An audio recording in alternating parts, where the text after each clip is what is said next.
Mandatory evacuations are in effect in Florida and Georgia, with Florida Governor Rick Scott calling the storm a monster, urging people to leave their homes without delay. Around 4,500 flights from Wednesday through Saturday have been canceled because of the storm.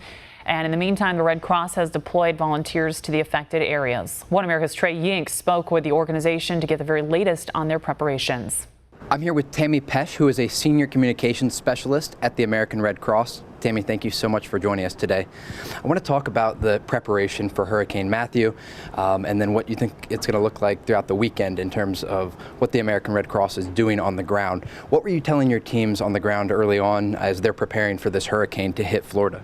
We really wanted everybody to be prepared. So the number one thing is safety of everybody. So as the storm's moving across, people are prepared for the hurricane. They're bunkered down. If they have to evacuate to a shelter, that they're taking the necessary items, their food, any special medications, any special need items that they have for their family. So it's really important that people pay attention to the warnings and follow those safety precaution items. Can you show me a little bit on this map? We see these blue dots here, and these all represent shelters, I understand, up the coast of Florida.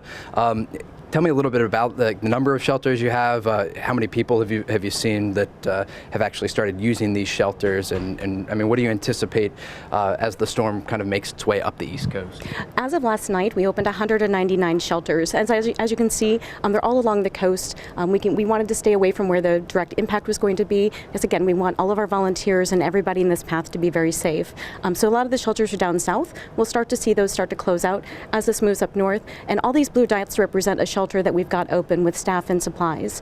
So last night we had 27,000, just over 27,000 people stay over in those shelters, which is a huge number. But we feel like we're really prepared to make sure that everyone in those shelters is taken care of. Thank you so much, Tammie. There you have it.